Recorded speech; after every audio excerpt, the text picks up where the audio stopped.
this doesn't mean much, but like even Scheffler, miscut 55th first. Is it crazy to think that it's not miscut 55th first, 33rd, 9th, miscut second? Like, it's not, you think it's just going to be first, and they shut down the tour? It's just him playing, everyone else goes to live. Mayo experience. Mayo experience. Mayo experience. Mayo experience.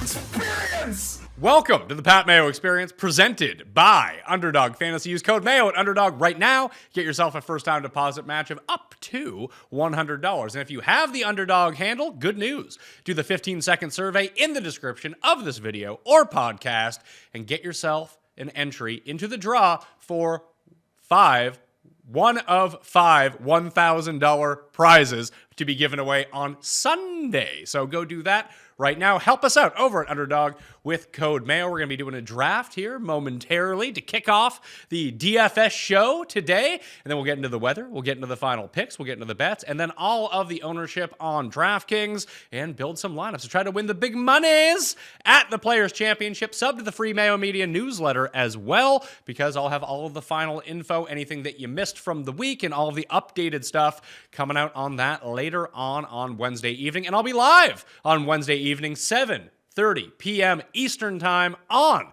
Mayo Media Network. So if you have questions about the Players' Championship, tune in. Maybe you'll get yelled at by me, but you got to be a sub in order to get into that chat. Okay?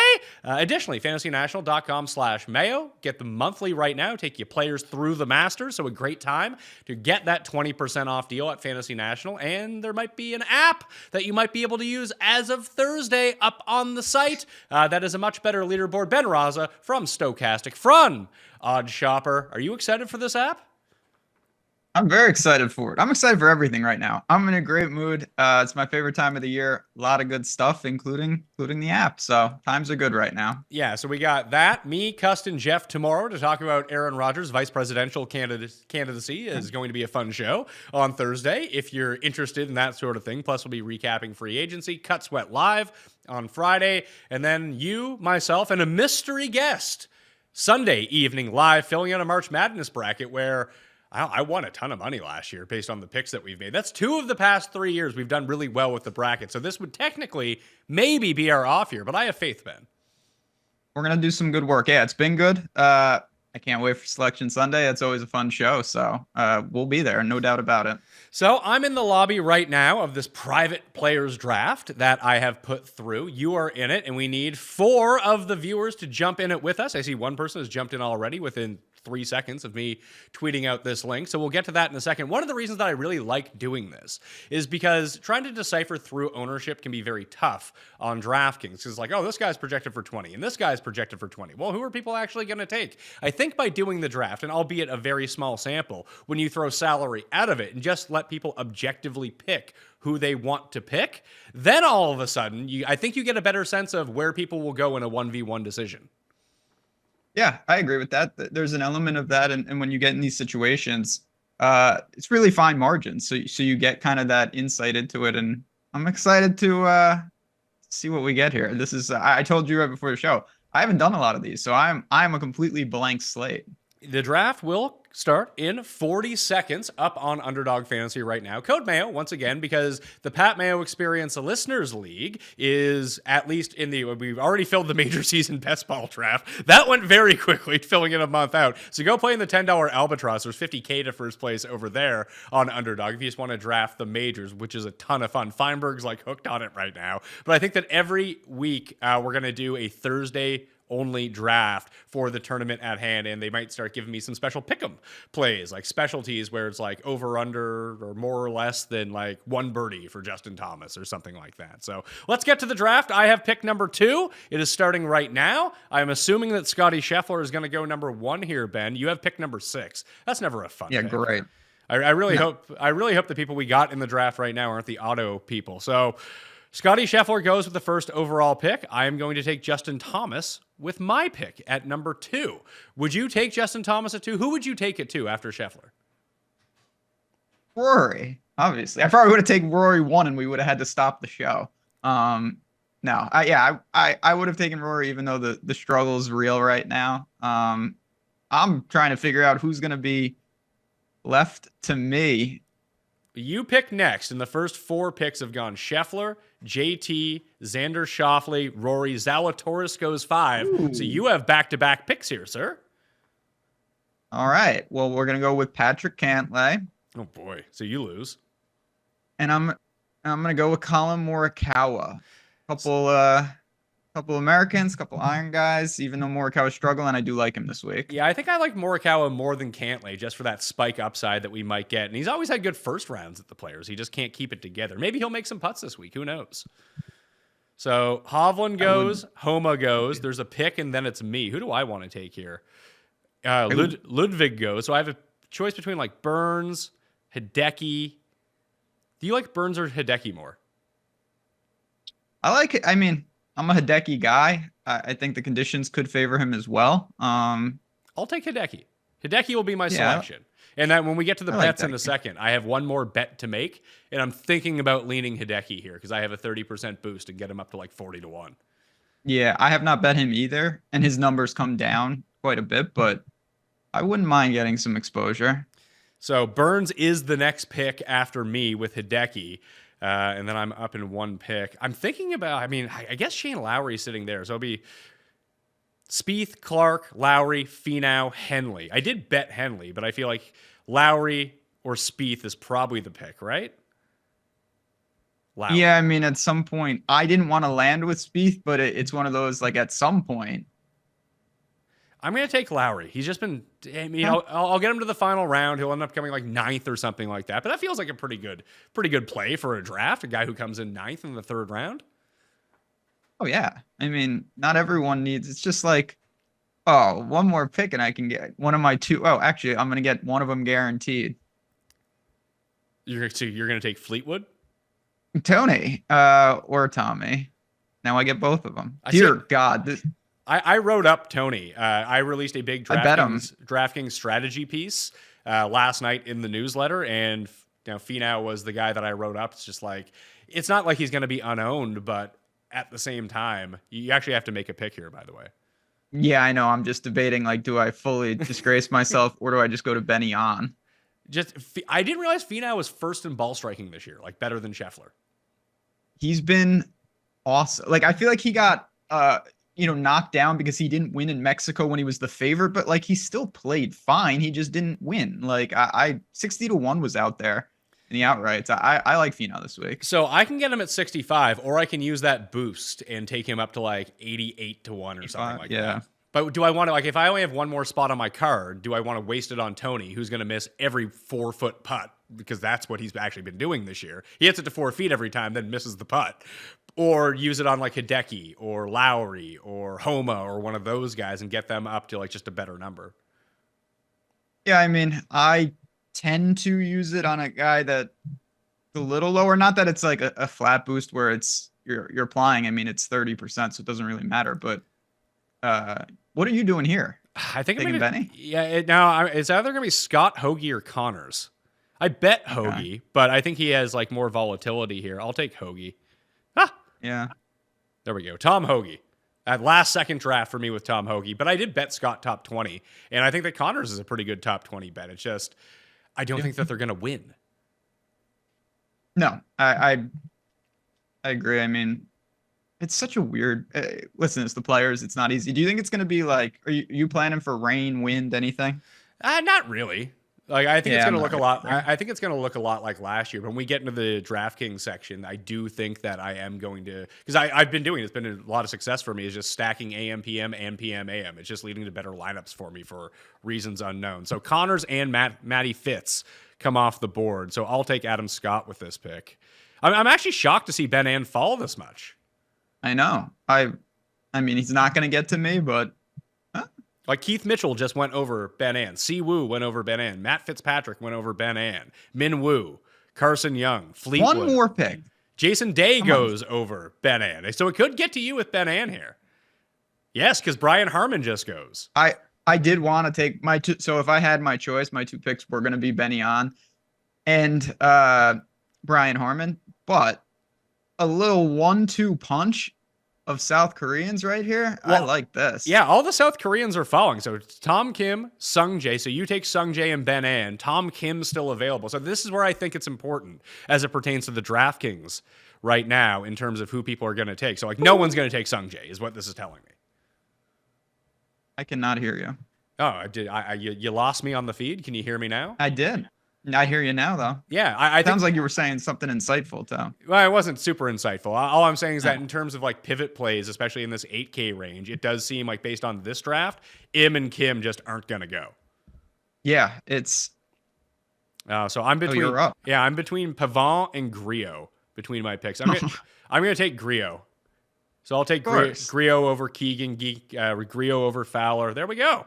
There's the team. So what did your team end up as? I love this team.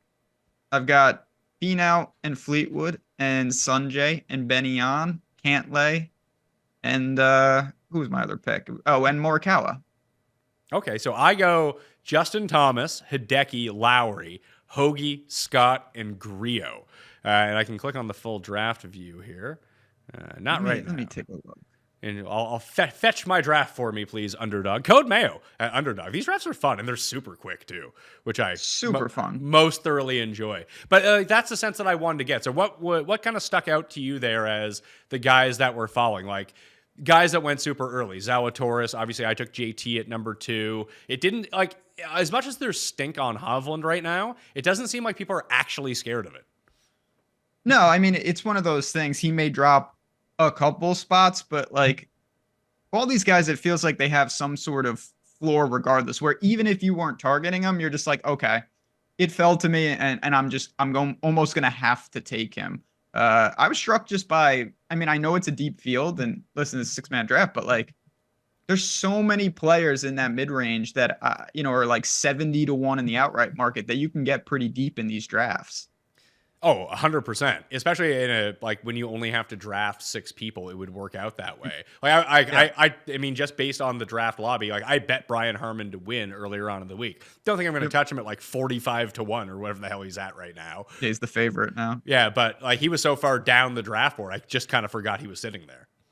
Yeah, and that like when my last pick, like if Sunjay just wasn't there, I wouldn't have even thought of him, and it was just like, oh. Like, okay, and I know he hasn't been good, but he did flip the irons lately. I don't know. This team is destined for an 0 for 6 made cuts, but I like this team that I've constructed. Well, let's talk about the weather because we briefly talked about the AM/PM splits. I'm just looking at it right now. Like, there's very little wind on Thursday. I'm using Windfinder and I'm using the Palm Valley IC Dub wind tower, which is the one that I found is the closest to TPC Sawgrass. So not much really a doing. Winds up to 8 miles per hour in the afternoon. It looks like there could be some rain on Friday. It says 8 p.m. right now, but we know it's Florida. That could happen at like 2 p.m. and kind of throw everything off just a little bit. But it does look super windy on Friday. More sustained winds in the afternoon, but the gusts are going to be just as bad in the morning. So I do think divvying it up a little bit to just try to get lucky as it pertains to your wave stack is probably the right move. Because, I nailed the wave stack 2 years ago with Cam Smith. I didn't have the Cam Smith side of it. I had the other side of it, which was the right side until there was a delay. And then all of a sudden, it was the wrong side to be on. That's what you get. Like, there are things that can happen in the tournament. I'm not saying don't plan for weather, but all it takes is one lightning strike and everything gets thrown off. So I'll look to it. And you mentioned grouping.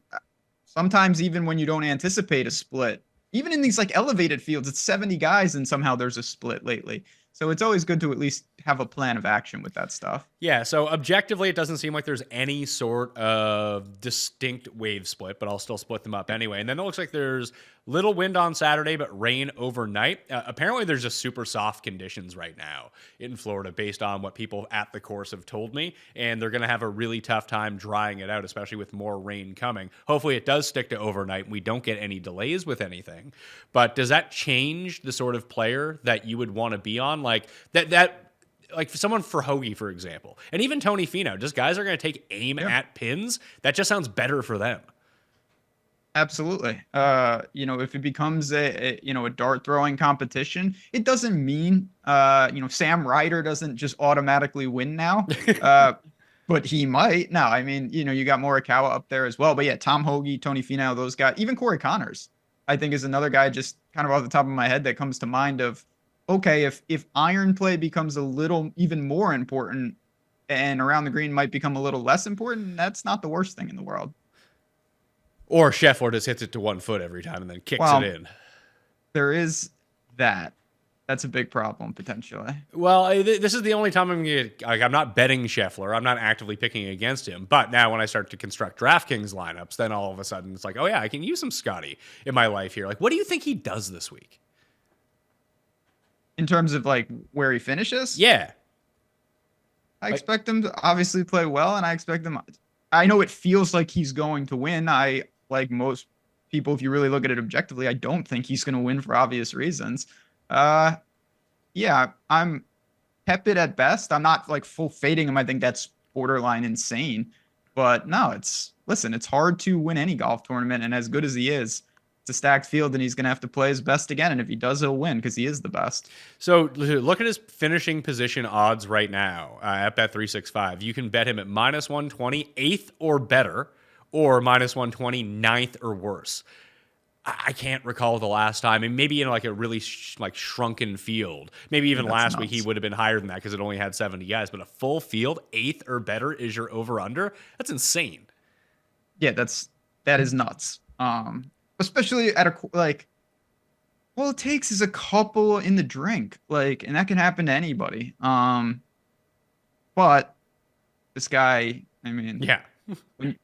It's ridiculous. Like you look at the results and then it's like, wow, why would he finish outside the top 10? It would take an anomaly. I mean, even when he doesn't putt, I know he found it last week, but when he doesn't putt, that just means he finishes like 6th. But still, having said that, if I had to make a bet there, I would take 9th or worse. Well, how about this? And we'll really try to press it then. Would you rather bet Scheffler to win at +550 or Scheffler to miss the cut at 6-1? Oh, to miss the cut. Yeah, there has to be, just on basic probability, when you run simulations that, listen, obviously he is the favorite. No one is denying that. But if you're giving him let's say he's 5-1 in a lot of places right now, does he have a 20% chance to win this tournament, especially this tournament with the volatility? I would say no, he doesn't. No, I don't think anybody does. That's the thing. It's just a course designed for a little more element of randomness. And even Scheffler is not immune to screwing up a hole that if you screw it up, the penalty is severe. Yeah, just one bad, one too much spin on a shot on 17, you're fucked. Yeah. Especially if it's Thursday. That could just really derail things. Now, of course, it's unlikely, but it's all unlikely. That's why it's, what'd you say, +600? Yeah, most likely he'll be just fine. I would never.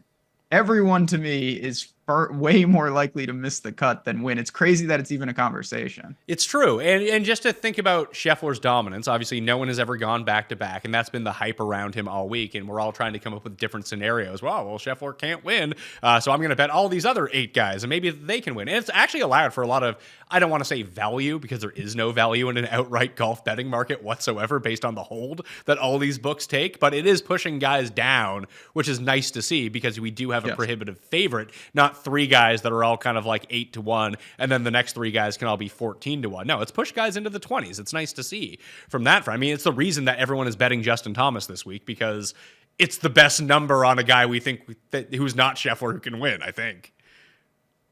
Yeah, I mean, it's always that, I don't want to say risk reward, but it kind of is that. If Scheffler dusts the field and he's relatively to everyone else more likely to do that, of course, then it doesn't matter the value we got on everybody else in the sense that all our tickets are dead. But if and when he doesn't win, it's so nice to have him in the field because everyone else's number really does look great on the outright boards. Yeah, and the point that I've been trying to make is just because he found the putter last week, we know with putting doesn't necessarily mean he's going to find the putter this week. He could revert back into bad Scotty on the greens, and bad Scotty on the greens was just a guy who didn't win for 51 weeks.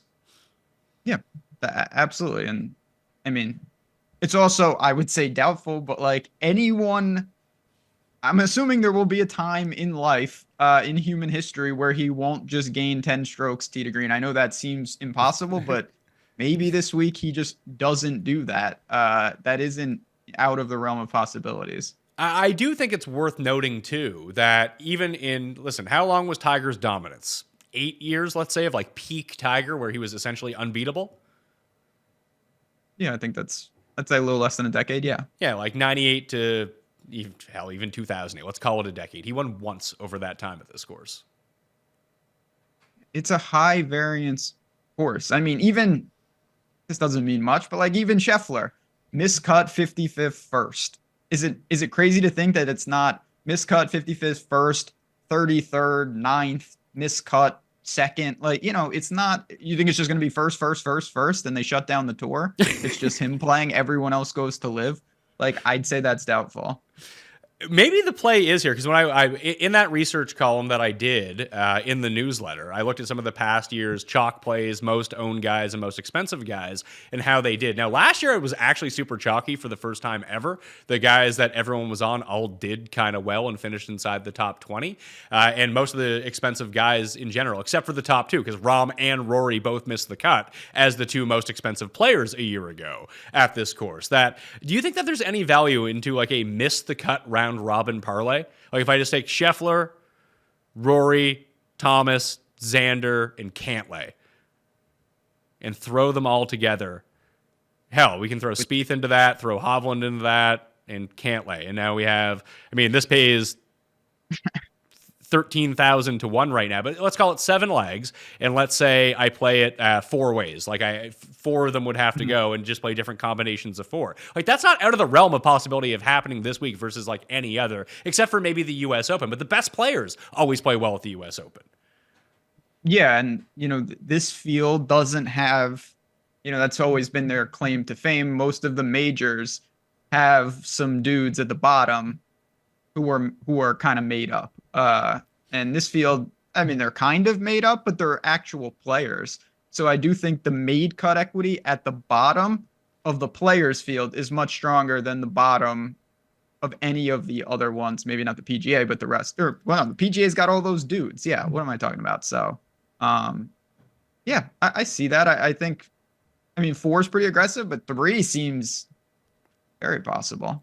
Yeah, so I bet 7. You hope 4 of them miss the cut, and then all of a sudden, even though you've spent more money doing the round robin and getting all the combinations of 4, even if you threw $5 on each of them, they probably, I don't want to go through the entire thing right now, but I'm betting it pays pretty well. I'm sure it does. I'm sure it does. So $5 would cost $175 in order to do it. So even if we just let's get rid of Scheffler, get rid of Homa, and get rid of Spieth, and we'll throw those guys on. So a $5 parlay, if that one just hits, and that would be one of the combinations, would pay 164 to 1. So a $5 bet would return you $800. Now, all of a sudden, if 5 of those 7 guys miss the cut, you're going to win like $6,000. Oh, yeah. Oh, it gets astronomical. And you just never know. Like, just by definition, you could look at every single, and it's with a lot of fields, but every single year at the players, there are multiple big names that you're just like, well, that's it for them. It just happens that way. It's like when Paul Casey was a lock. Him and Molinari were always locks to make the cut. And I think that they both were like 12 off the cut line the year that they were the ultimate chalk at this tournament. This is one of the few tournaments, like when you just pull up even something really rudimentary, just like tournament history, and you look, there's almost nobody who is unscathed. Like everybody gets clipped here once or twice, no matter what. That's interesting. I wonder who the guys would be. I can bring that up right now on fantasynational.com/Mayo to get yourself that 20% off. Who's got all greens next to their name? Justin Thomas. Justin Thomas has made the cut each of the past 5 years. He's the only one. Zalatoris has made it all 3 times he's played. Yeah. If I had to guess, I thought, not that I thought Shane Lowry, recently has definitely been good here. But again, when you go back, people get cut, and he may have gotten cut as well. Yeah, he did 3 years ago. The only other guy I see, the next two on the list that have made the cut every time they played it, Seabass is actually 2 for 2. Hoagie has made it each of the past 5 years. Denny McCarthy has made it each of the past 4 years. And Pendrith has made it twice in his 2 starts. That's it. Few and far between. And those would not probably be the names you would think of. No, some of that just screams very random. But like, you didn't say Scheffler and Rory and Morikawa and Xander. Like, there's so many big names that obviously have all missed at least one cut in recent years here.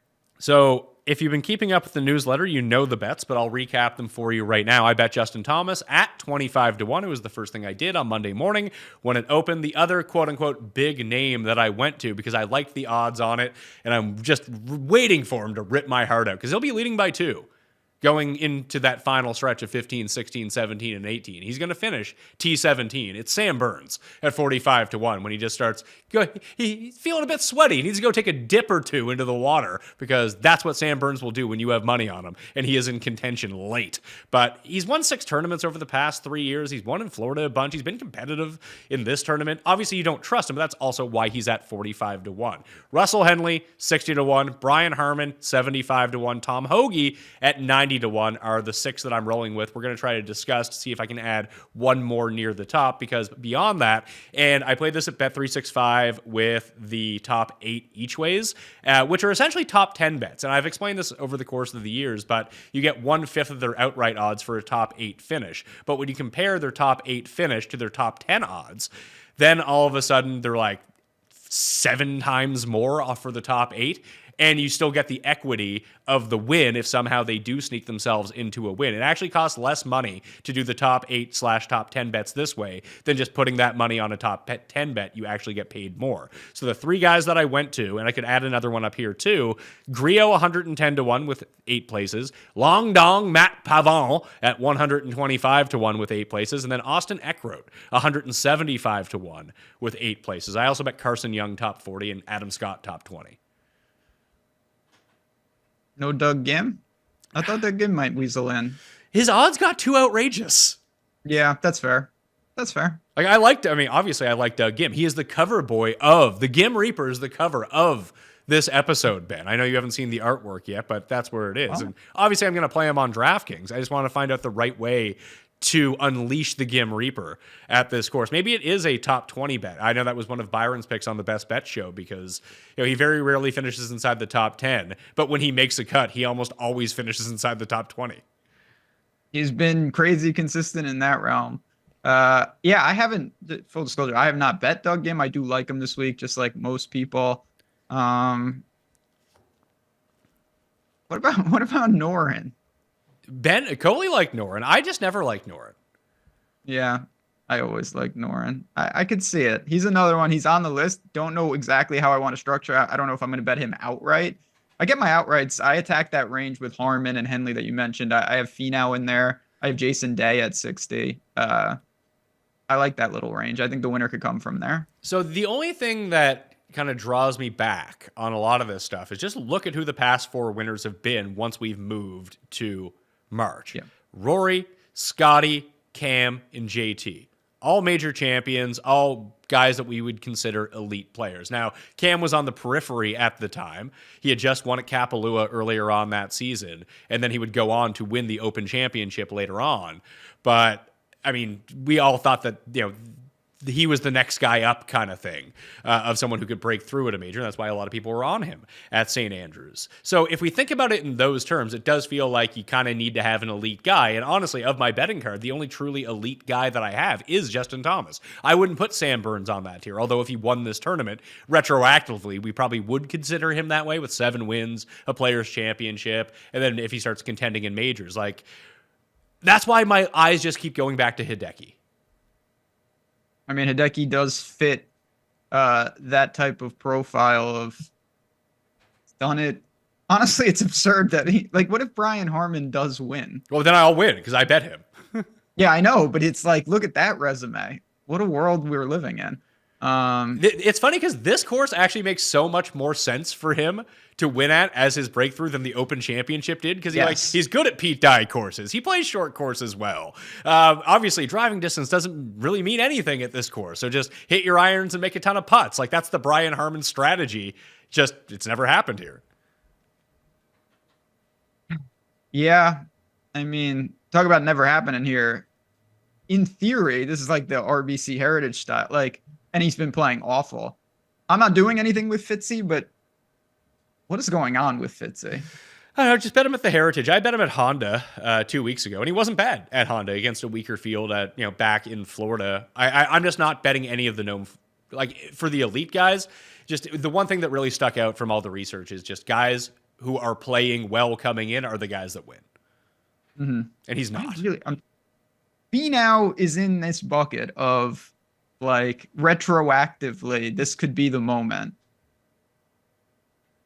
I would agree with you, because for years, the players, like, sometimes the players is the crowning achievement of a person's career, right? Like, this is the biggest win Kuchar ever had. This is the biggest win that Ricky has. For years, it was the biggest win that Stenson ever had. For years, it was the biggest win that Sergio and Adam Scott had ever had before they ended up winning at Augusta. That it would make sense for Tony, someone who's played really well at Augusta, and just all of a sudden he finds the putter this week and everything else stays the same. It's not that dissimilar than the case that people are making for Hoagie, myself included, who I did bet. And with this boost, I can take Hideki to 41-1. With the boost, I can take Finau to 88-1. I think I still prefer Hideki there at that number. Hideki north of 40 is really, really intriguing. There's no doubt. It's hard for me to push back on that, but yeah, I mean, as someone who's holding a Finau ticket already, I really think it's famous last words. I think Fleetwood's been primed to win for quite some time, and he's still on the 6th hole, so I'm not even sure if he'll make his tee time, but Finau is, yeah, I think Tony can do it. I really believe this could be his week. Yeah, and even like doing the retroactive thing, like he has top 20 finishes in 3 of his past 4 starts. He actually did putt pretty well. I mean, pretty well for him in Mexico, where he gained like 0.4 of a stroke on the greens, which is way better than the -5s he had been putting up for the past like 8 months or so. But the ball striking remains elite. And if it is wet here, slowing down these greens, I would guess, helps Finau. Can't hurt. Definitely can't hurt. Yeah, like I said, I like it. You're not doing anything with Minwoo. You're a Minwoo whisperer, aren't you? I mean, I like Minwoo as much as the next guy, and people are probably going to be off of him this week, DraftKings-wise, because of how much they were on him last week because of the price. I can most definitely see it. Like this, I mean, the past 2 weeks are the best his irons have ever been since he's been on the PGA Tour. But the reason that he finished inside the top 10 a year ago is because he gained like 8 strokes putting. And like that's correct. He barely gained strokes on approach, and that was after like making an eagle from the middle of the fairway, which is probably worth like 2 strokes gained right there on one shot. Yeah, I'm not a big Minwoo guy, to be honest. He's not on my card, and he's not going to be. I was just, that range is interesting. Again, you've got like the Benny Ons of the world, Harmon's there, Hoagie's there, Chris Kirk types, a lot of names. Yeah, like even someone like JT Poston, like his form has been up and down, but he has these like elite finishes so far this year. He's won at the Wyndham. He's come second at the Heritage. This seems like it would be a really good spot for him, right? Like I love him on DraftKings, and no one just wants to say his name anymore. The same guy, and I know I've made this point a bunch of times this week, but he was 28-1 in Phoenix, and people were like, my bet this week is JT Poston. It is amazing how quickly some of those things shift. I kind of overlooked him, honestly. I gravitated towards Adam Hadwin. And I'm not exactly sure why that's the case, but it is.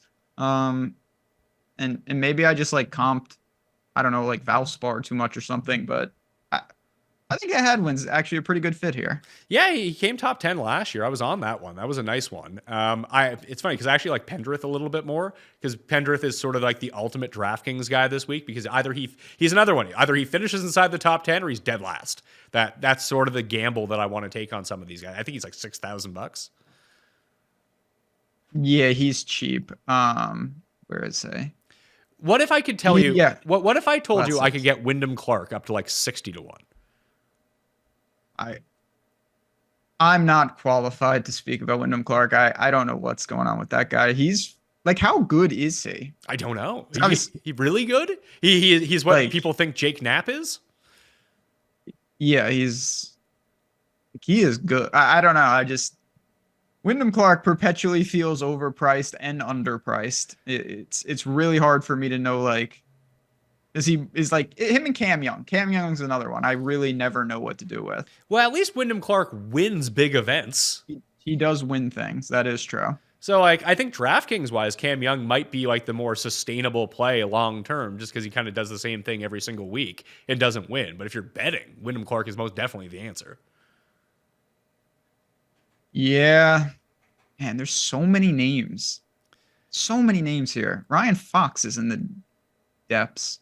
Ryan Fox, if you're playing in that $10 Albatross major season, he's a guy I like taking in the last round of those best ball drafts because he's someone that I'll have a best ball article coming out next week in the newsletter. So go sub to that. Once again, Mayo Media Substack, completely free. And that $5,000 giveaway is down there as well. And you can find it in the newsletter and all the info that you need. So please go do that. Code Mayo at Underdog. Just run through all the things that really help out the show and help me out. But Fox is in the Masters and he's in the PGA Championship. And he's someone that when you go and look at his career, albeit it really hasn't happened all that much on the PGA Tour, but all of his like good results come in clusters. They're like 4 in a row and then he sucks for like 2 months. Then it's 4 in a row, then he sucks for 2 months. So he's been sucking. So he's gonna flick the switch. He was good at the Masters last year too. Yeah, there's definitely some things to like there. There's no doubt about it. There's just, like I said, there's so many names in these lower ranges. Adam Svensson's down there, who you mentioned Pendrith first. Svensson's been doing that, but he's only been finishing in last. So I'm not sure that he's got a different gear right now. So last thing is one and done before we jump over to the DraftKings ownership and make some lineups. I'm in 63rd in the race for the Mayo Cup after I took Scotty Scheffler last week. That one seemed like a no-brainer to me in the big pool. Like if you're ever going to use Scheffler, just use him in a spot where he has the best chance to win. And Bay Hill and Phoenix are his best 2 chances of winning year over year. So take the one that has the most money. That was Bay Hill because Phoenix wasn't elevated and boom, paid off well. I currently have Rory in as my guy because I don't think people are going to use him. People are not going to use him. Definitely a leverage spot. Obviously, never a problem with Rory. Who do you think will be like Justin Thomas? Seems like the popular choice. Is that fair to say? Thomas and Scheffler, I would guess, would be 1-2. And bad news for me, I've already used both of them in the race for the Mayo Cup, so I don't have that option. The other option I was thinking about was either Morikawa or Ludwig. Yeah, Morikawa is where I'm gravitating towards. I think Ludwig might have like 0.5% ownership in the one and done. I could see that. He's another guy, obviously. I mean, we don't have as big of a sample size. I don't really know what's going on. He's like, is he a good putter? Did I just like not understand that? Yeah. Yeah, he's really good on the greens. And as I've been making the case for all week and why I like him on DraftKings is that he plays these shorter courses way better than the longer courses. He's one of those guys. Yeah, he's one of those guys. Those guys are super tricky to figure out. Yeah, maybe that is an interesting wrinkle because you're right. There's no way people are going to go there and one and done. There's just too many other names that I think are people's priorities. And early in the season, most people will have at least one of those big names available. Okay, let's jump into DraftKings for the players. $1 million up top in the Millie Maker right now. We'll be filling out some lineups for the $5 at the moment. I tried not to go too heavy on this week, but I'll probably play a bunch in the $5, split it into AM, PM when I generate my final lineups. I'll probably go 20, 20, 20 plus the lineups that we build on the show right now, which we can try to do it all the ways. Let's just start out with the mix of everything and just try to see where the ownership is going. If you had to guess who the top 3 guys in ownership are going to be, what would be your guess? And I'm just going to say Scotty over under 30%. What do you think? I think it's pretty close. I'm going to go slightly over, which seems insane at that price point, but I just think this is a pretty unique situation, honestly. Yeah, so I'm taking this from Fantasy National. 8,000 lineups are generated already on a Wednesday morning. It'll probably be triple that by tonight as people start to get all of their lineups in. But in terms of who has been generated in lineups, Scheffler, Zalatoris, Hoagie, JT, Shane Lowry, Sam Burns, Keith Mitchell at 7,500, Doug Gim at 68. I mean, I'm skipping some guys here in the middle, but in terms of the value guys, it looks like Gim, EVR, Aaron Rye at 6,400 is the pay down. Nick Taylor, Austin Eckroat. Like, we're into the single digits now, but those are the names that are kind of popping up from there. And you have Mathieu Pavon as well. Here's the thing with the Scheffler ownership. So let's build a Scheffler lineup to begin with and try to figure this out, because he's so expensive that I think that it's going to take away from Justin Thomas. That either you start your lineups with Scheffler or you start them with Justin Thomas. I think those are your two routes for what the most common builds are going to be. I would agree. I will say that with the 5K pricing now, you're able to do some of that stuff a little easier, but still, my guess is that people are more likely to go like Scheffler and then go like Henley Connors type builds, I think, than maybe going like Scheffler Hovland or something like that. Yeah, if you do Scheffler, Justin Thomas, you want to jam those two guys in, you have 6,600. I feel like I can build a pretty good lineup out of that, so let's just try that off the outset. Because, I mean, that would be the instinct that people would want to have, right? Scotty's going to win. Other people really like Justin Thomas.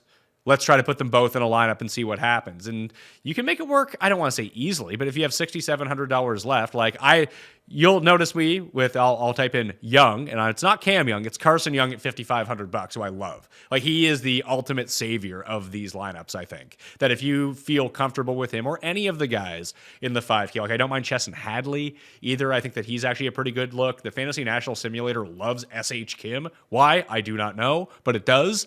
So I might go that route. I think that, especially at a tournament like this, that my player pool is just simply going to be bigger than it normally is. I either think that you want to condense, like if, let's say you normally play, I don't know, 25 guys for 50 lineups or 60 lineups or something like that. You either want to play 15 guys for 60 lineups or 40 guys for 50 lineups kind of thing. Like, you either go super small or super wide versus a normal week, if that makes any sense. Yeah, it makes a ton of sense. And you just have to, again, that's where risk tolerance comes in.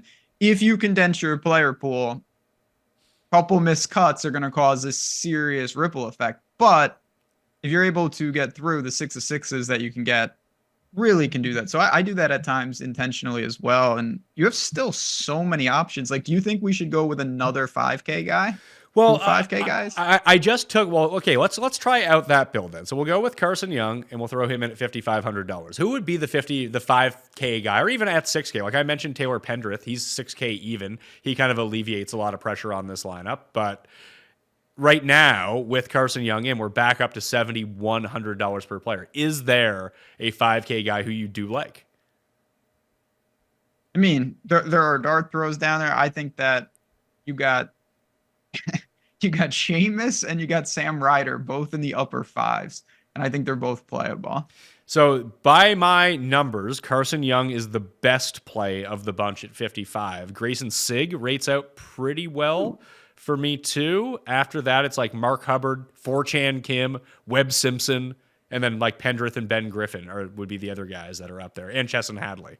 Like, Hadley would be my guy, but I'll go with your guy for this build. You want to use, who was it? Power? Yeah, give me Seamus. All right, so I'll take. We got Doug Gim in there. Yeah, we can throw Gim in there. So if we throw Gim in at $6,800, we're at $8,500 now, which I believe is Tony Finau. Tony, yep. So, I mean, when you look at past leaderboards of the players, like, this is the kind of leaderboard that you would see. Two guys that you were for sure thinking are going to be there. Finau, how it's like, oh, he finally putted this week. Of course, Finau is 8th place. And then 3 guys you're just like, sure, why not? 0.2% owned. Remember when Lahiri came in 2nd? Who do I remember? Of course. Yeah, I mean, and famous last words, of course, like who it is, good luck, but there's going to be a couple of those guys in the hunt. There's no doubt about it. Yeah, it's just one of those courses. So let's rejig this one. We'll take out the 5K guys. So that's an example how you can play Scheffler with Thomas, or you can substitute Thomas with anyone you really want. You could call it Zalatoris, Lowry, Hideki, Cantlay, Xander. It doesn't really matter. It's just someone at that price point, how you can kind of manipulate that around. I'll leave Gim in. So we'll go Scheffler, Gim, because we saw that he was going to be pretty popular. That leaves you $7,600 left. So do you think that if people do this and they go to Gim, who I said is going to attract a lot of ownership here, that means like the next few guys in your lineup are Hoagie popped in ownership, Keith Mitchell popped in ownership, And now we have $7,500 left for two guys. I said EVR is going to be pretty popular. That leaves, there's no one really in this range. Poston, my guy, is right there. But if you could get up to Siwoo, let's say. So can we drop, we're $200 over. Norin, you mentioned, do you think Griot attracts some ownership? I mean, nothing crazy, but yeah, I do think that Griot, just given his skill set, people will gravitate there. Sure. Yeah, because it does look like Mitchell, EVR, Gim, and even Nick Taylor to an extent at $6,900 are garnering a lot of interest at the moment. And then realistically, it's Herman and Hoagie from the upper sevens. Everyone else is just kind of middling. You got some Adam Scott in your life. If we could find a way to get to Siwoo, it feels like Siwoo and Ann are going to be popular. So what we can do here is take out EVR from this lineup and then take out Siwoo, and then we can have Ben Ann at 81, and then we can have Nick Taylor at 69, or Cam Davis I think is a pretty popular sleeper. I like him as well, but Nick Taylor seems to be garnering more ownership. So this is what I think this sort of build is going to be what most Scheffler lineups look like. Scheffler, Hoagie, Mitchell, Ben Ann, Doug Gim, Nick Taylor. Would you agree? Yeah. Yeah, I mean, I think one of the most popular Scheffler builds is going to be kind of the Scheffler, almost, you could call it the +5. And it's just like a micro stack within the mid-range where you're not truly punting with Scheffler, but you also don't have a second like top end player. I mean, on that lineup, it was very balanced outside Scheffler. It was. So I guess my question is, do you think that the best way to do it, like, listen, maybe you need Scheffler and he's in the optimal, and then if you don't have him, you're absolutely fucked. But it does seem like if people aren't using Scheffler, they're going like really balanced. Like they're starting with either Thomas or Zalatoris, and then they're jamming in Burns and Lowry and Henley and all those guys. Yep.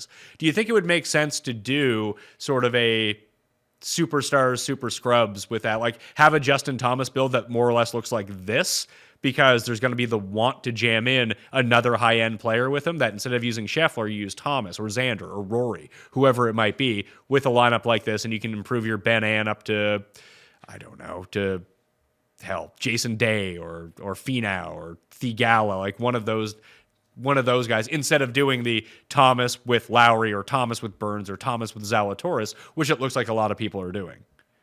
Yeah, I mean, the natural inclination, of course, is going to be, oh, I didn't start with Scheffler. Now I can get more of that, next tier. Like you're going to see, I would imagine, almost every Justin Thomas lineup have either another 10K guy or more likely have a Decky or a Morikawa or Burns or a Lowry or even two attached to him. So you could do it like that. I also think it would be very wild to start like Xander JT. Like if you go 2 north of 10 and one of them isn't Scheffler, that's going to be very unique. What do you think Rory's ownership comes in at? I'd say over 10%, but not by much. I was going to say under 10%. Interesting. I mean, I'm assuming again the 5Ks will help because it's not that big of opportunity cost, but at the same time, there's not going to be that many Scheffler Rorys. Like that isn't easy to build. So taking a look down in the 6K range, you mentioned Gim. I think we both like Gim. I like Pavon. I like Eckroat. Aaron Rye seems to be pretty popular. That's another way that you could finagle this as well, is use Gim and Rye or something like that. Novak Nation is not getting quite the love that I thought he was going to get. I think people have talked themselves out of Novak Nation at $6,400. McNeely rates out well for me. If it is super soft, and again, that might not be the case. I know he's been costing me a ton of money, but Bhatia would make some sense, I think.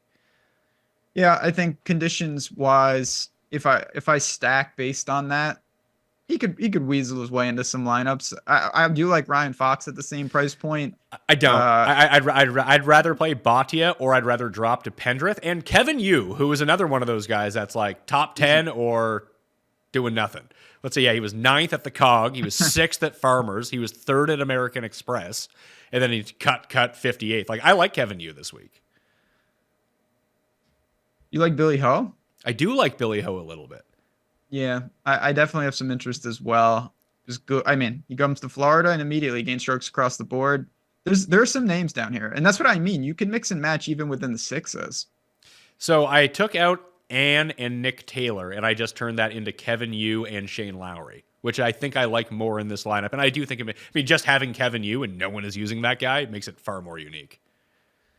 Yeah, and again, we've already highlighted, like, there's going to be some of these dark horses, sub 1% guys who just get through and either score or obviously suck up some placement points, which is even more important. Yeah, the other thing that you could do here is get rid of Hoagie and Griot and then go back down to the bottom. Like you mentioned, who was it? Like Billy Ho, let's say. Let's put in Billy Boy here at 66, and then you have 8,600, and you can get back up to Henley if you wanted to. So while Henley, I think, is going to be popular, I think he's going to be less popular in lineups with Scheffler because Hoagie is very clearly the guy that pairs up with Scheffler the best in terms of the price point that you land at. That now we've taken Hoagie out, turned him into Henley, and put in Billy Horschel. So these are my favorite sort of Scheffler builds this week, I think, where you can have Scheffler with a 9K and an 8K and then 3 6Ks and below. Yeah, I mean, the thing about the players is, you can get some of these wacky guys. I know we haven't seen it in recent years since they changed some things, but, with Scheffler, you've got 5 guys with him that they're not nobody. Some of them can really step up if Scheffler sputters a little bit. Now, if Scheffler plays terrible, you're in big trouble, particularly if Rory plays really well. But I get that type of build. I'm just really interested to see how low people will start with. Like, is Morikawa as your one a reasonable build this week? Let's try that out. Morikawa is $9,400. So we throw him in. We have $8,100 left. How would you go about this Morikawa build? Or, you can replace Morikawa with Homa, Spieth, Ludwig, any one of those guys as an example in this lineup. But we'll start with Morikawa. So you leave $8,100 left. You just put in like Sungjae, Finau, Ben, Hoagie, and Harman and call it a day? Or do you try to finagle it just the way that we did? Like, hey, maybe you can use Kevin Yu in this lineup or Billy Horschel in this lineup and then get back up to, you go Morikawa at 94, you go Ludwig at 93, you go Sam Burns at 92. Then you still have 7,300, but you can get yourself back up with a low-end guy. The second one I think is more interesting. I have no problem going very traditional, which is like, I'm going to play Morikawa and then I'll just pepper the 8K range. I can choose best available. But if you take like 3 9K guys starting sub 9,500, that's pretty interesting. You have plenty of room. You can go like with EVR, Rio is there, Doug Gim, Nick Taylor. There's a million names to round that out. Carson Young. Yeah, well, let's do that. Morikawa, Ludwig, Burns, Cam Young, Carson Young gets you back to $7,600, which is like Adam Scott, Chris Kirk, Hadwin, who you like, Mitchell, who's going to be popular, Seabez, Griot. They're all in that range. I don't mind this. I would actually use Adam Scott in that lineup. I know it uses all the money, but I do like him for like a top 20, not a win, but that's perfect in a lineup like this. That is just saying the very top end guys are not going to win. It's going to be someone else of the next tier down. And again, like if Morikawa just wins the players, you'd be like, oh yeah, of course Morikawa won the players. It'd be like if Tom Kim won this week. You'd be like, oh yeah, we all had Tom Kim circled for the players of winning one of these in his lifetime. He just happened to win it right now. Yep. And the thing I like about this, you've got reasonably 4.5 guys where if that happened, I'd be like, yep, I could have seen that. Like, I get it. I didn't call Ludwig to win or Burns to win, but if they win this week, I wouldn't, that's definitely live, obviously. Yeah, so you can go Carson Young, Adam Scott, but we can manipulate that back around as well. If you like, some people are just going to be so uncomfortable going down to the $5,000 range, and I understand that. So let's say Gim, because we all seem to like Gim, and that gives us 63, which would be, Putnam's coming off a pretty good week. Do you have any interest in Putnam? And Cuss picked Glover, who I actually don't mind. I'd rather have Glover, just because I do think when he gets going, iron-wise, it can be really good. It's not just the course history with Putnam. I worry about him a little bit. Yeah, if he doesn't putt, he's fucked. Yeah, that's a good way to put it. Somehow he bucked that trend recently, but him and Patrick Rodgers right there, there's just nothing I've accepted that no matter what I do, it's just not going to be correct. So I think my favorite of these guys is probably Kevin Yu, then Pendrith, and then Bhatia. But like I said, I do have interest. Let's throw in Glover. Like, his irons have been good. Like, he just won the Wyndham. He also won at a waterlogged TPC Southwind. Like, it would point to him doing well. And listen, Cust is on I don't want to say a heater, but he did pick Wyndham Clark to win. So that's good. I mean, to win the U.S. Open, and he won. So maybe it's just Cust time. Maybe I should put a little sprinkle on the glove to get it done. So that's another version of this lineup. Now, if you feel uncomfortable with Glover and you want to say, let's play Griot or EVR or someone in that range, you just put in Griot and then you take Cam Young down to Harman or Hoagie. Yep. Like, Harman fits perfectly in that lineup. If you do that, you just turn the 63 and Cam Young into Harman and Griot, which is probably a better lineup. Definitely. You can do the 4 9s, but you can do 3, and then you have unlimited flexibility to land wherever you want at the bottom. So, do you want to do a mixed Rory, or do you want to do an AM PM stack Rory? Do an AM PM stack, Rory. You've been having success with that. Yeah, it's funny because it hasn't been like a wave advantage that's given. It's just my lineups end up being weirdly unique versus, because I've been playing a lot of small field, like higher entry tournaments. So like when I won the 150 at the Honda, I just had a weird combination of players. And Chan Kim made a putt on the Saturday restart to make the cut, and that was good enough for him to get through. And just the rest of the combos that I had like Eckroat. I didn't have Lowry. I had Eckroat, Cam Young, who made the run. I had someone else inside the top 10. It's just those players weren't matched up with each other in a lot of weird... No, I had Rory. I had Rory and Cam Young.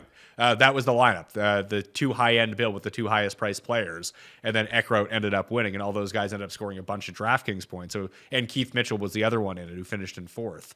That just those combos didn't really happen. And the only reason that I got on them with those players is because I decided just to go... I shrunk my pool to just the AM guys, and then all of a sudden you have more variety in your lineup. So it's just helping me make better lineups, although I'm doing it with... Like, that's the process. Just, hey...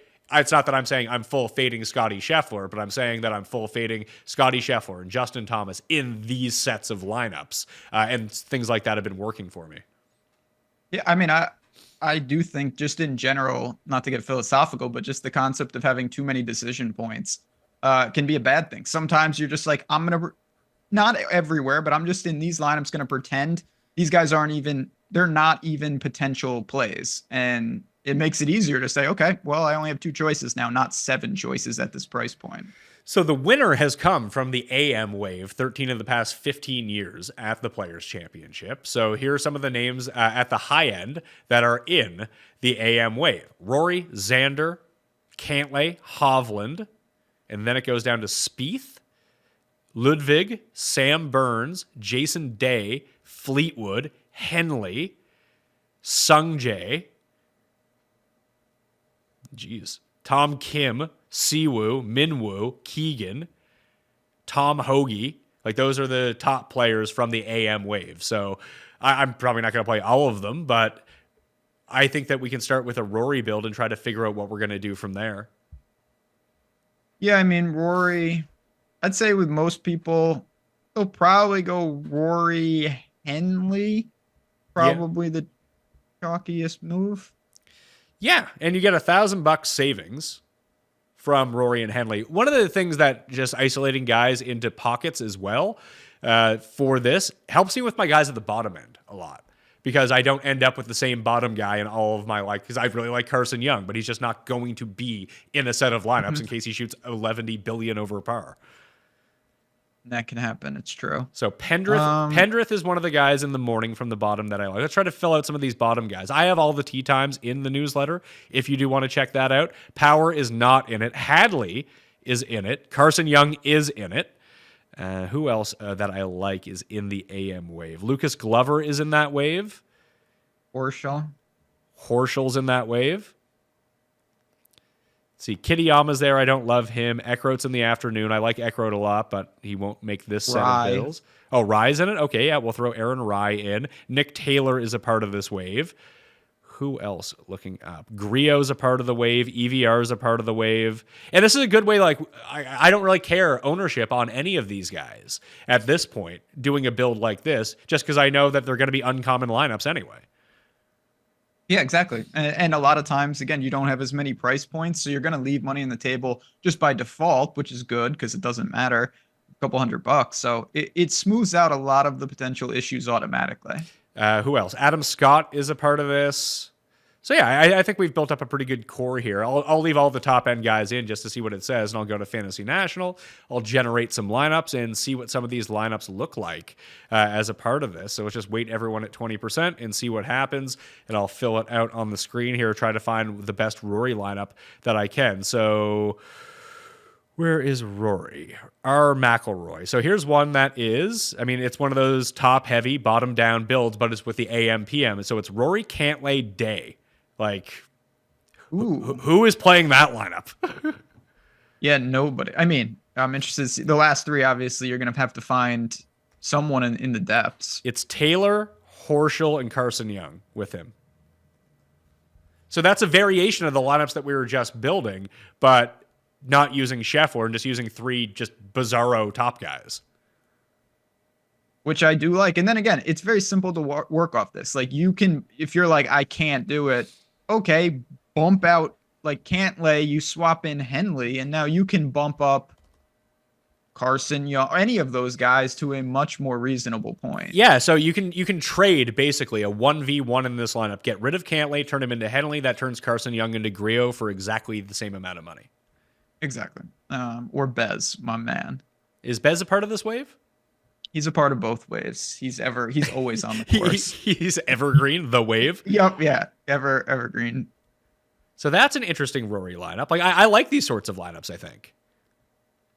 I mean, this is right in my wheelhouse. I like this because you're leveraging with the stronger part of your lineup, which I always think is an interesting kind of way to go about it. Like, you're not like, all right, I'm making my stand with Harry Hall. And it's like, okay, like, good luck. Like, you're making a somewhat of a stand of Rory and Cantlay up top, or Rory and whatever up top. That's an interesting way to leverage. Yeah, so there's a lot of lineups that look like this, like Xander, Spieth, Henley, Grillo, Horschel, Glover.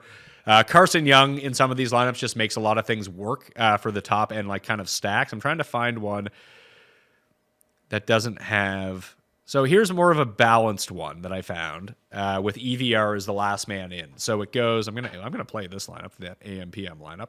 So this one is Xander as your top guy, who I don't like this week, but I'm bad at picking who's going to win and be good anyway. So again, taking that decision out of my hands and just playing some strategy has been, like I said, much better for me in the short term, at least so far this season. So it's Xander, Tom Kim, Siwoo Kim. Tom Kim, Siwoo Kim, Eric Van Rooyen, Emiliano Grillo, I believe, is the other guy in this. It leaves $100 on the table. And the last man in is Tom Hoagie. Tom Hoagie, yeah. Yeah. Like, these are all guys that people like this week. Yeah, it's just interesting combinations of them, except Xander. Yeah, Xander and Tom Kim people don't like, but the other four are like chalk guys from this range. And again, it's like, to me, do I think Xander's going to win or play even particularly well? No, but obviously he's a serious threat anytime he tees it up. Like, he's 20-1. That means he's got to, even if you think he's not a good price, that means he's got a couple percentage points to win the tournament.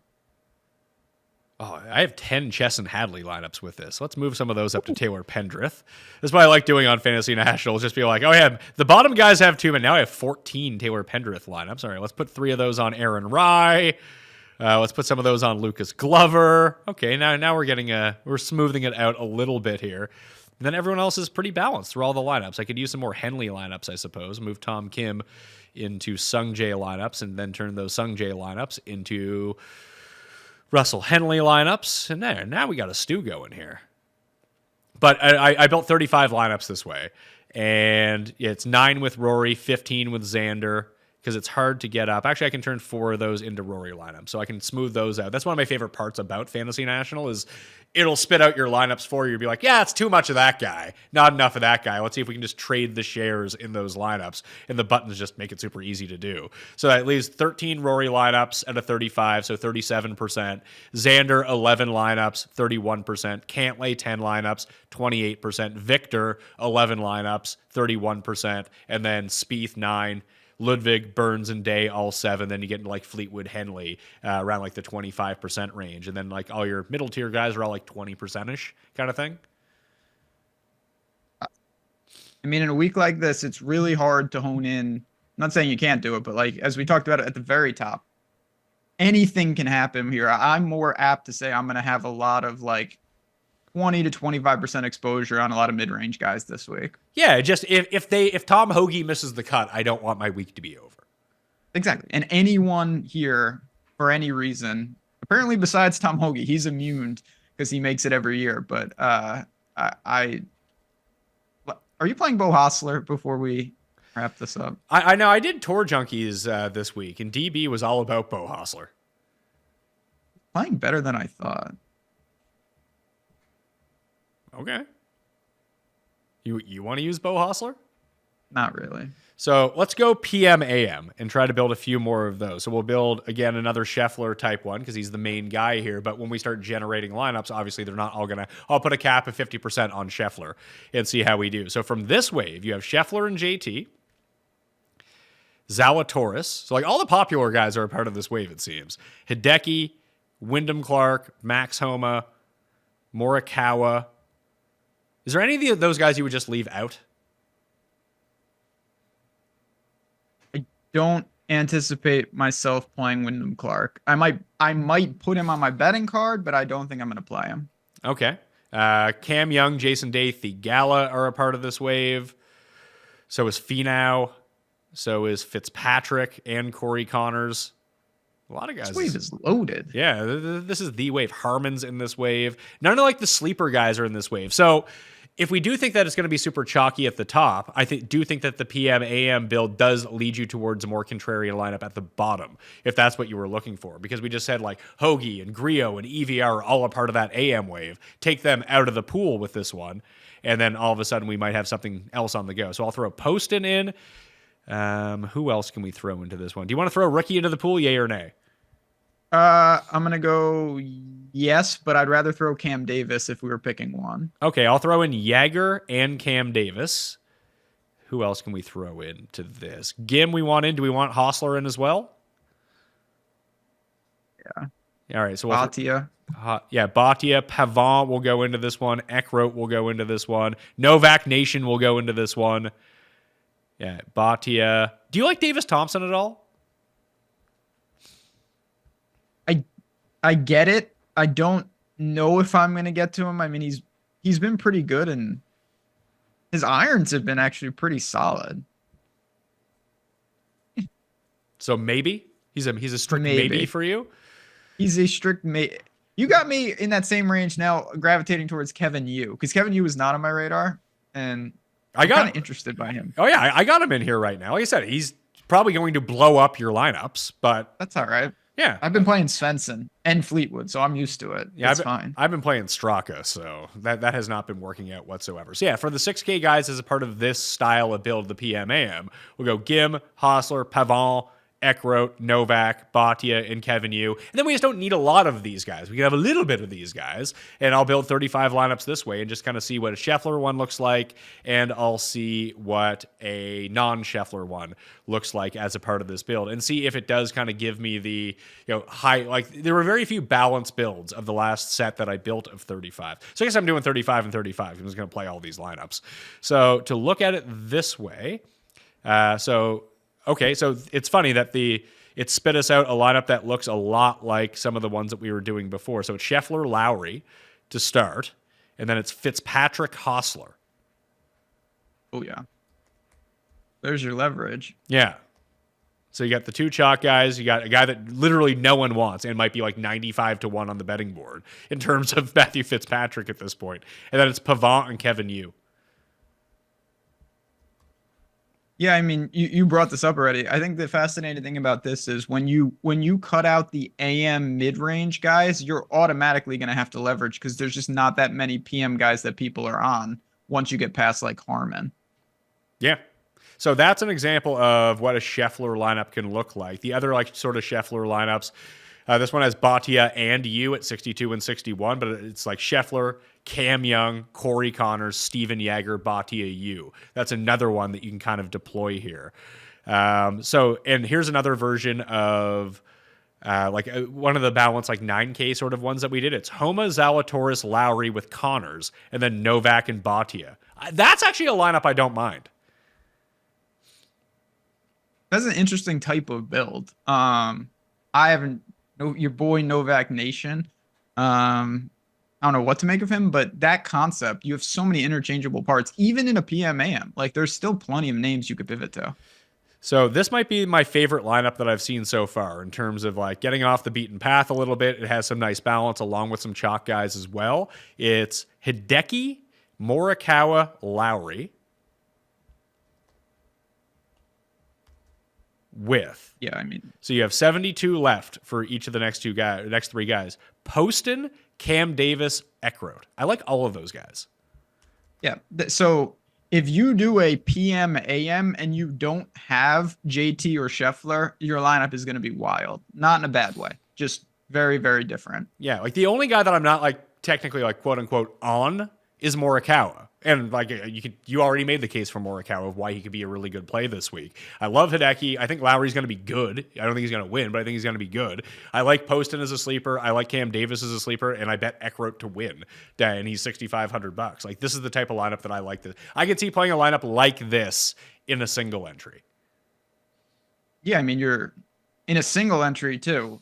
The amount of people that are going to be willing to omit Scheffler and JT just independently, never mind a wave stack, is low to begin with. Yeah, I think that, look, you can just bite the bullet and play a 5v5 with everyone if you have Scheffler, but you're probably going to end up, it's not really going to be a 5v5 because Scheffler with Hoagie makes it a 4v4 immediately in some of these smaller contests. And maybe that's the right way to do it, but I've been trying to do sort of a leverage. Like basically I've been playing two higher end, smaller tournament ones, and I throw an AM PM into one of them and a PM AM into one of them. So just so I'm not dead off one guy, so no one overlaps in those lineups. And I found that one of them usually does pretty well and one of them does very poorly. So not having Scheffler, not having Justin Thomas, even as a part of the PM, would I want to do that? I don't know, because I could turn this, like if I just turn Lowry into Finau, I think I could turn Morikawa into someone else I like a little bit more, or I could turn Hideki into Justin Thomas immediately, and the lineup is still pretty different anyway. Yeah, I mean that's always I'm a big proponent of like, no matter what you're using, you get a foundation, and then if you want to apply small tweaks, obviously there are ways to do that. I don't recommend like overhauling all the work you did, but it's pretty simple in a field like this to make small changes to get off one or two guys at a price point. Yeah, you can just turn Morikawa into Justin Thomas, and then you can turn whoever it was at the bottom into Cam Davis into Austin Eckroat. Into Bhatia, sorry. But I actually like Davis, so I'm going to stick with Davis. Stick with Cam Davis here. Maybe not use... Yeah, if I don't use... I could use Zalatoris or Wyndham Clark or Homa. I think I like that more than Morikawa. So you go Hideki, Homa, Lowry, Poston, Davis, Eckroat. That I think I like a little bit more. Although I would love to have Justin Thomas. I really would. So if I have Justin Thomas, Lowry into Finau. I'm $100 short of Finau. Damn it. Sungjae's there. Connors is there. Like Connors, yeah. Hideki, Thomas, Connors, Poston, Davis, Eckroat with $100 left over. I think I like that slightly more than having Morikawa, just because I get Justin Thomas, and I have conviction on Justin Thomas. Yeah, and you're still, like I said, with a build like that, you're not going to have to worry about. You'll have clear paths. All right. Ben Rasa, Odd Shopper, Stokastic.com. I'm excited for this week. Me too. I can't wait. It's going to be a fun week. Just so much good going on in various forms. It's hopefully going to translate into some money. It would be nice. Like I'm not playing, like I'll play like two higher stakes. I mean, for higher stakes for me. So I'll play like the 250, I'll play the 150, and then just kind of jam in like 100 lineups into the 5. And it's probably going to be my week. Like I don't even play the Millionaire Maker. No, I mean, again, that's a dream to win that. Someone will win it. Not going to be me, but you never know. So it's just a good week. There's so many contests out there and so many different ways to get involved. Couldn't be more excited. Yeah, you saw us do the Underdog Draft at the beginning. There's a bunch of Players Championship round by round drafts. So you draft for Thursday, and then you can come back Thursday night, draft for Friday, and repeat the process all over again. There's some decent prize pools up there as well. So code Mayo at Underdog Fantasy right now gets you a $100 bonus on a first-time deposit. And if you do have a Underdog handle, hit the survey. Takes 15 seconds. You could win $1,000. 5 of you will win $1,000 by Sunday night. We'll give out the winners, and then Ben and I and our mystery guest are going to do a live bracket show on the Pat Mayo Experience. I have a live show at 7:15 p.m. Eastern Time on Mayo Media Network on Wednesday evening, taking your questions, anything that you have for the player. So please tune in then. All right, fantasynational.com/Mayo. Get you 20% off. The monthly right now is key. Plus, you'll get first access to beta test the new leaderboard app, which I do think is going to become the standard once we work out all of the kinks, but we're inviting you to help us test that out so we can bring it to market as quickly as possible if you are a member, and sign up to the newsletter because I'll have one more coming out on Wednesday evening, completely free with a bunch of information in it. All right, I'm Pat Mayo. Thanks for watching. I'll see you next time. Pat Mayo Experience! Experience!